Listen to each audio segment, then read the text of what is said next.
दोस्तों, श्रीमद् भागवत गीता में सुदामा और श्री कृष्ण की कहानी को गरीबी से अमीरी के उदाहरण के रूप में जाना जाता है। सुदामा एक अत्यंत गरीब ब्राह्मण अपने बचपन के मित्र भगवान श्री कृष्ण की कृपा से, लेकिन सुदामा इतने गरीब क्यों थे और श्री कृष्ण द्वारा उन्हें रातों रात इतना अमीर बनाने के पीछे रहस्यमय कारण क्या था। दोस्तों, सुदामा सभी श्रेष्ठ गुणों से संपन्न एक आदर्श ब्राह्मण थे। वे शांत, संयमी और शास्त्रों के ज्ञाता थे। वे भौतिकवादी इच्छाओं और भोग विलासों से विरक्त थे।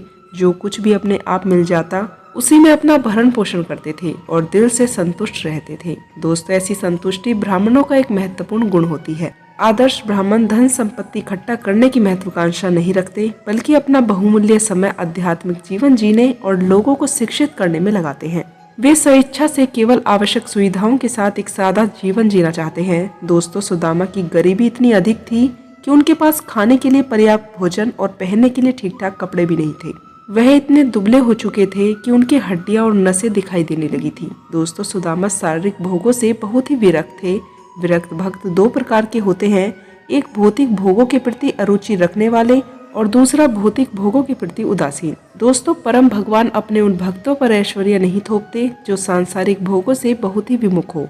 यह जड़ भरत जैसे भक्तों में देखा जाता है। दोस्तों, दूसरी ओर भगवान अपने उन भक्तों को असीमित धन और शांति दे सकते हैं जो भौतिक वस्तुओं से न तो विमुख होता है और न ही आकर्षित होता है। इस प्रकार का एक उदाहरण प्रहलाद है। दोस्तों, सुदामा इंद्रिय भोगों से विमुख थे और उन्होंने अपनी त्याग भावना पर थोड़ा गर्व था। इस कहानी में भगवान श्री कृष्ण अपने प्रिय भक्त को इस थोड़े से गर्व से शुद्ध करते हैं। दोस्तों, एक दिन सुदामा की पतिव्रता पत्नी एक निवेदन लेकर उनके पास पहुंची। वह भूख से व्याकुल थी और झिझकते हुए बोली, परमेश्वर कृष्ण आपके परम मित्र हैं। वे ब्राह्मणों से स्नेह करते हैं। कृपया करके आप उनके पास जाइए। वे निश्चित रूप से आपको पर्याप्त धन देंगे। वे इतने दयालु हैं कि जो कोई भी उनके चरण कमलों का स्मरण करता है उसे वे स्वयं को भी दे देते हैं। वह जानती थी कि सुदामा को किसी से भी कुछ मांगना पसंद नहीं है, फिर भी वह उनसे बार बार कहती थी, भौतिक ऐश्वर्य के लालच में नहीं बल्कि अपने पति के प्रेम के कारण। वह उन्हें भूखा और गरीबी के कारण इतने बुरी तरह पीड़ित होते हुए नहीं देख और वह दुखी थी कि वह उन्हें भोजन नहीं दे पा रही थी। दोस्तों, अपनी पत्नी की इच्छा को पूरा करने के लिए सुदामा ने आखिरकार उनकी बात मान ही ली। हालांकि उनका कृष्ण से पैसे मांगने का कोई इरादा नहीं था, लेकिन उन्हें लगा कि इस बहाने से वो अपने आराध्य भगवान और सबसे प्रिय मित्र श्री कृष्ण के दर्शन कर सकेंगे। दोस्तों, इन पति पत्नी दोनों में से किसी को भी धन की इच्छा नहीं थी, लेकिन वे निस्वार्थ भाव से एक दूसरे को सुखी देखना चाहते थे और इसी कारण सुदामा और श्री कृष्ण का मिलन संभव हुआ। भक्तों के लिए भौतिक भोग कामना के योग्य है, क्योंकि लंबे समय में यह हृदय को वास्तविक संतुष्टि दे सकता है। दोस्तों, सुदामा ने अपनी पत्नी से पूछा, क्या तुम्हारे घर में ऐसी कोई चीज है जो मैं अपने मित्र को उपहार के रूप में दे सकूं? उनके पास कुछ भी नहीं था, इसलिए वह पड़ोसी ब्राह्मणों से 4 मुट्ठी चावल मांग लेकर आती है और एक फटे कपड़े में बांधकर सुदामा को दे देती है। दोस्तों, सुदामा की श्री कृष्ण की सेवा करने की इच्छा इतनी क्षमता से परे थी। हालांकि उसके पास कुछ भी नहीं था, फिर भी उन्होंने अपने रास्ते से हटकर और अपने स्वभाव के विरुद्ध जाकर श्री कृष्ण से भीख मांगी और उन्हें कुछ भेंट दिया। यह प्रेम था। जब भक्त अपनी क्षमता के अनुसार श्री कृष्ण की सेवा करते हैं तो श्री कृष्ण निश्चित रूप से संतुष्ट होते हैं, लेकिन जब भक्त श्री कृष्ण की सेवा करने के लिए अपने रास्ते से हटकर अतिरिक्त प्रयास करते हैं तो उनका हृदय उनके प्रति इतना आभारी हो जाता है कि वे उनकी निस्वार्थ प्रेम पूर्वक सेवा के बदले अपने आप को भी समर्पित कर देते हैं। दोस्तों, सुदामा ने चावल लेकर द्वारिका की तरफ प्रस्थान किया। उन्हें बहुत उम्मीद और उत्साह था कि वो श्री कृष्ण से मिलने जा रहे हैं, लेकिन उनके मन में एक संदेह भी था, क्या वे श्री कृष्ण से मिल पाएंगे? उन्हें लगा कि द्वारपाल शायद उनके जैसे भिखारी और भिक्षुक को महल के अंदर जाने ही न दे। दोस्तों, जब सुदामा द्वारिका पहुंचे तो उन्होंने बिना किसी बाधा के महल में प्रवेश किया और ऐसा महसूस किया जैसे उन्हें मुक्ति का आनंद मिल गया हो।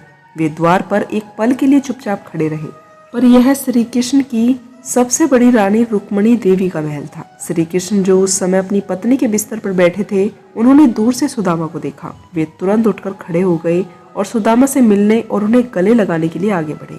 ब्राह्मणों का पक्ष लेने वाले भगवान, इसलिए वो स्वाभाविक रूप से अपने महल में आने वाले ब्राह्मणों की पूजा करते थे।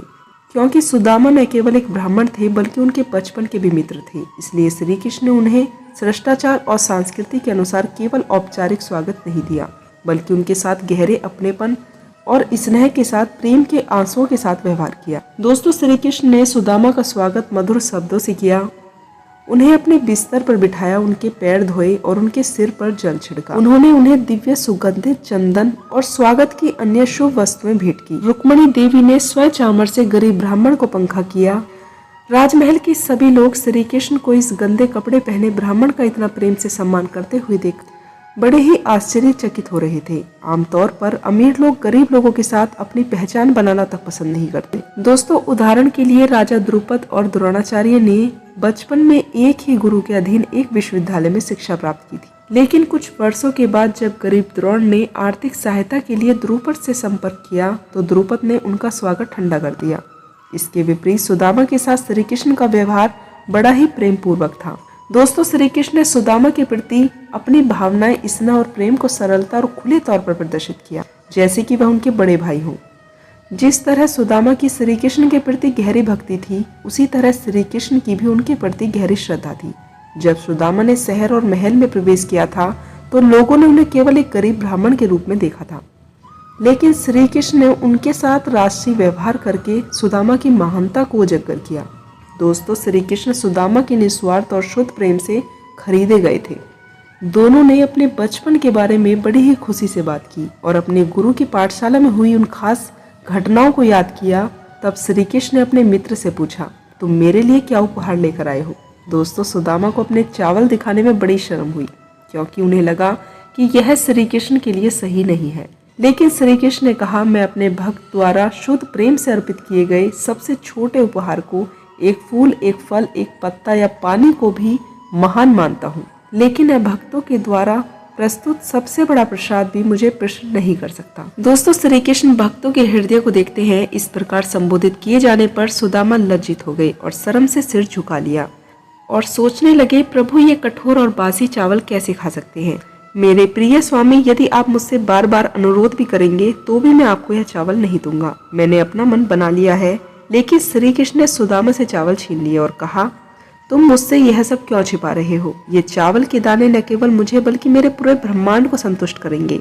यह कहकर श्री कृष्ण ने बड़े ही उत्साह और संतुष्टि के साथ एक हथेली भरकर चावल खा लिए। दोस्तों, जब वो दूसरा भोजन करने ही वाले थे तो रुक्मणी ने उन्हें 3 कारणों से रोक दिया।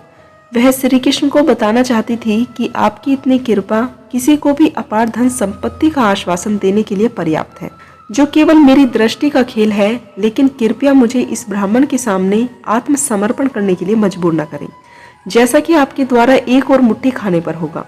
उन्होंने यह भी महसूस किया, यदि आप अपने मित्र के इस अद्भुत भोजन को खा जाते हैं तो मेरे पास अपने दोस्तों, गाय और नौकरों और खुद के लिए क्या होगा। उन्होंने महसूस किया कि कठोर चावल श्री कृष्ण के कोमल पीठ को परेशान कर देंगे। दोस्तों, यदि कोई श्री कृष्ण को प्रसन्न करता है तो स्वाभाविक रूप से उसे उनकी पत्नी लक्ष्मी का आशीर्वाद प्राप्त होता है। लेकिन यदि कोई नारायण श्री कृष्ण की पूजा किए बिना केवल लक्ष्मी या धन की इच्छा रखता है तो लक्ष्मी ऐसे तथाकथित भक्तों को अपना आशीर्वाद नहीं देती। दोस्तों, सुदामा ने वह रात श्री कृष्ण के महल में बिताई और बहुत आनंद महसूस किया, मानो वह आध्यात्मिक दुनिया में ही प्रवेश कर गए हो। और अगले दिन वह घर के लिए निकल पड़े। उसने कभी नहीं कहा कि उसे धन चाहिए और कृष्ण ने द्वारिका में कोई भी धन नहीं दिया, क्योंकि सुदामा को श्री कृष्ण से किसी प्रकार की धन की उम्मीद नहीं थी। इसलिए वह निराश नहीं हुए, बल्कि श्री कृष्ण के प्रेम पूर्वक व्यवहार के लिए आभार प्रकट किया। दोस्तों, अगर हम दूसरों से बेवजह उम्मीद रखते हैं और अगर वो पूरी नहीं होती तो हम निराश हो जाते हैं। लेकिन अगर हम दूसरों से एहसान की उम्मीद नहीं करते, फिर भी कुछ सहायता प्राप्त हो जाए तो हम इसके लिए आभारी हो जाते हैं। हमें यह संकेत रूप से चुनने की जरूरत है कि हम निराश होना चाहते हैं या आभारी होना चाहते हैं। दोस्तों, यह सब हमारी अपेक्षाओं और समायोजित करने पर निर्भर करता है। इसलिए श्रीमद् भागवत में कहा गया है कि भौतिक इच्छा सबसे बड़ा दुख का कारण होती है और ऐसी इच्छाओं से मुक्ति सबसे बड़ा सुख का कारण होती है। दोस्तों, इसके अलावा जब किसी का मन अनुचित अपेक्षाओं से भरा होता है तो वह उन सभी उपहारों या आशीर्वादों की सराहना नहीं कर पाता जो उसे पहले से मिल चुकी है। जब कोई सोचता है कि वह कुछ निश्चित प्रतिदान, आराम, उपचार या विशेष अधिकारों का हकदार है तो उसका मन उसकी मांग करने लगता है। एक असंतुष्ट मन हमेशा उस चीज के लिए ललियात रहता है जो उसके पास नहीं है, और जो उसके पास है उसका मूल्य वह स्वीकार नहीं कर सकता। दोस्तों, असंतुष्ट मन वाला व्यक्ति कृतज्ञ नहीं हो सकता। मगर सुदामा ने श्री कृष्ण से किसी खास गुणवत्ता या मात्रा में धन की अपेक्षा की होती तो वह श्री कृष्ण के स्वागत से इतने प्रसन्न नहीं होते। दीनहीन सुदामा अपनी दरिद्रता को अपने पिछले पापों का परिणाम मानते हैं और भगवान से कुछ भी अपेक्षा नहीं रखते। उन्होंने यह भी तर्क दिया कि अगर मुझ जैसा दरिद्र अचानक धनवान बन जाए तो वह नशे में श्री कृष्ण को भूल जाएगा। यह सोचकर श्री कृष्ण ने मुझे कोई धन नहीं दिया। वे सच्चे हितैषी थे। वे मुझे धनवान होने के झूठे अभिमान से बचाना चाहते थे। सुदामा को श्री कृष्ण में केवल अच्छी नीयत ही दिखाई दे रही थी। दोस्तों, वह ऐसे सोचते हुए अपने घर पहुंचे। उसे आश्चर्य हुआ कि उसे अपनी झोपड़ी तो नहीं मिली, बल्कि उसकी जगह एक शानदार महल दिखा जो शाही सुविधाओं से भरा हुआ था। उसमें आंगन, बगीचे, सेवा और रत्न जड़ित स्तंभ खड़े हुए थे। सुदामा सोच ही रहे थे कि वह किसकी संपत्ति है। बहुत सी सुंदरियां दासियां उनका स्वागत करने आई।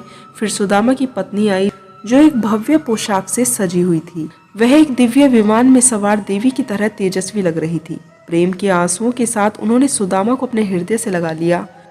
पिछली रात सुदामा की गरीब दुर्बल पत्नी अपनी ढहती हुई छत के नीचे फटे पुराने कपड़ों में सो रही थी, लेकिन जब वह सुबह उठी तो उसने खुद को एक महल में पाया। वह भ्रमित हुई, लेकिन केवल एक पल के लिए। उसे तुरंत महसूस हुआ कि वह सारा वैभव उसके पति को सर्वोच्च भगवान श्री कृष्ण का उपहार है, जो घर के रास्ते में होगा। सुदामा बड़े प्रसन्न हुए और अपनी पत्नी के साथ महल में प्रवेश किया। उसी क्षण उनका शरीर युवा और सुंदर हो गया और उन्होंने अच्छे वस्त्र और आभूषण पहन लिए। उन्होंने सोचा कि मैं हमेशा गरीब रहा हूँ। यह ऐश्वर्य निश्चित रूप से श्री कृष्ण की दयालु दृष्टि का कारण है। उन्होंने देखा होगा कि मैं इतने गुप्त रूप से भीख मांगना चाहता हूँ। उस प्रकार भले ही मैंने उनके बारे में कुछ नहीं कहा, उन्होंने मुझसे एक मुट्ठी चावल स्वीकार करके दयालु वर्षा वाले बादल की तरह धन मुझ पर बरसाया। वे अपने बड़े से बड़े आशीर्वाद को भी तुच्छ समझते हैं, जबकि वे अपने भक्तों द्वारा दी गई छोटी से छोटी सेवा को भी बड़ा मानते हैं। दोस्तों, भगवान भी खुद को असमर्थ महसूस करते हैं। जब सुदामा द्वारिका में थे तब भगवान श्री कृष्ण ने उन्हें यह नहीं बताया कि उन्होंने उन्हें ऐश्वर्य प्रदान किया है, क्योंकि श्री कृष्ण को शर्म आती थी। उन्होंने सोचा, मेरे प्रिय सुदामा ने मुझे ये चावल दिए हैं जो मेरे पास मौजूद सभी खजाने से बढ़कर है। हालांकि उनके घर में कुछ भी नहीं था, फिर भी उन्होंने पड़ोसियों से चावल मांगने का कष्ट उठाया। इसलिए यह उचित ही है कि मैं उन्हें अपनी सारी संपत्ति से भी अधिक मूल्यवान कुछ दूं। लेकिन मेरे पास मौजूद सभी चीजों के बराबर या उससे अधिक बढ़कर कुछ भी नहीं था, इसलिए मैं उन्हें इंद्र या ब्रह्मा के ऐश्वर्य जैसी तुच्छ चीजें नहीं दे सका। ऐसा सोचते हुए श्री कृष्ण अपने भक्त की प्रेम पूर्वक भेंट का प्रतिदान न कर पाने पर शर्मिंदा हो गए। इसलिए उन्होंने सुदामा पर गुप्त रूप से कृपा की। यह बात उन्हें घर लौटने के बाद ही पता चली। दोस्तों, श्री कृष्ण की विनम्रता और कोमल हृदय के कारण उन्हें लगा कि सुदामा के चावल उनके द्वारा अर्पित की गई दौलत से अधिक मूल्यवान है। अतः यह भगवान और उनके भक्तों के बीच का प्रेम है, जो भगवान और उनके भक्तों के हृदय को साक्षात आध्यात्मिक आनंद से भर देता है। दोस्तों, लेने देने के पीछे छिपे दिल को देखना। यद्यपि सुदामा को श्री कृष्ण से अपार धन प्राप्त हुआ था, फिर भी वो उसमें आसक्त नहीं हुए, क्योंकि वे जानते थे कि इस भौतिक संसार में धन की कोई भी मात्रा स्थायी नहीं है और किसी न किसी समय उसे त्यागना ही पड़ता है। दोस्तों, सुदामा ने सोचा, मैं तो बस उन परम दयालु भगवान श्री कृष्ण की प्रेम मित्रता और सहानुभूति के साथ जीवन पर्याप्त सेवा करना चाहता था। उनके भक्तों की संगति करके मैं उनके प्रति आसक्ति उत्पन्न करूं। विनम्र सुदामा स्वयं को श्री कृष्ण की शुद्ध भक्ति सेवा के सबसे दुर्लभ और मूल्यवान वरदान के योग्य मानते हैं। उन्होंने तर्क किया, अगर मुझ में सच्ची भक्ति होती तो प्रभु ने मुझे भौतिक धन संपत्ति के बजाय अविचल भक्ति प्रदान की होती। इस प्रकार उन्होंने सदैव श्री कृष्ण के विषय में श्रवण कीर्तन और स्मरण करते हुए भक्ति करना जारी रखा और आध्यात्मिक लोक को प्राप्त किया। दोस्तों, श्री कृष्ण अपने भक्तों को असीमित भौतिक संपत्ति प्रदान कर सकते हैं जब उन्हें विश्वास हो कि वे उससे विचलित नहीं होंगे। भगवान ने ध्रुव प्रहलाद को भी अपार धन दिया था, लेकिन जब भगवान को लगा कि ऐश्वर्य उनके भक्तों को भक्ति से विचलित कर रहा है, तो वे इसे छीन भी लेते हैं। जिस प्रकार उन्होंने राजा बलि से उनका सारा धन ऐश्वर्य ले लिया था। दूसरी ओर जब भगवान देखते हैं कि कोई भक्त भौतिक संप्रदा से विमुख होने का अभिमान करता है, तो वे उसे धन देकर विनम्र कर सकते हैं। दोस्तों, सुदामा के मामले में उन्होंने यही किया। हालांकि सुदामा निसंदेह एक महान भक्त थे, लेकिन उनके मोह का अंतिम निशान त्यागी ब्राह्मण होने के सूक्ष्म अभिमान में था, और यह भी श्री कृष्ण की अपने भक्तों पर कृपा का चिंतन करने से नष्ट हो गया। इस तरह श्री कृष्ण अपने भक्तों को हर तरह से शुद्ध करते हैं और उन्हें प्रेम पूर्वक अपने धाम ले जाते हैं। दोस्तों, सुदामा ने श्री कृष्ण के धन के वरदान के पीछे उनके दयालु हृदय को पहचाना। इसी तरह वृंदावन में एक फल बेचने वाले ने श्री कृष्ण को फल भेंट करने पर उनसे सोने और कई रत्न प्राप्त किए, लेकिन वह उस धन से आसक्त नहीं हुई। वह केवल बालक श्री कृष्ण की सेवा करना चाहती थी और उन्हें खुशी से मुस्कुराते हुए देखना चाहती थी। हालांकि भक्त कभी कभी भगवान से भौतिक वरदान प्राप्त करते हैं, लेकिन वे भौतिक धन से आसक्त होने की बजाय केवल भगवान के प्रेम पूर्वक हृदय से मोहित होते हैं। दोस्तों, यह परम भगवान के अपने भक्तों के प्रति प्रेम रवैये से मोहित होने के समान है। भले ही उनका विशिष्ट प्रसाद बाहरी रूपों से प्रभावशाली न हो। सुदामा ने चावल चढ़ाए, लेकिन श्री कृष्ण ने चावल के पीछे सुदामा का हृदय देखा। दोस्तों, श्री कृष्ण ने सुदामा को धन दिया, लेकिन सुदामा ने श्री कृष्ण के धन के पीछे उनके प्रेम को देखा।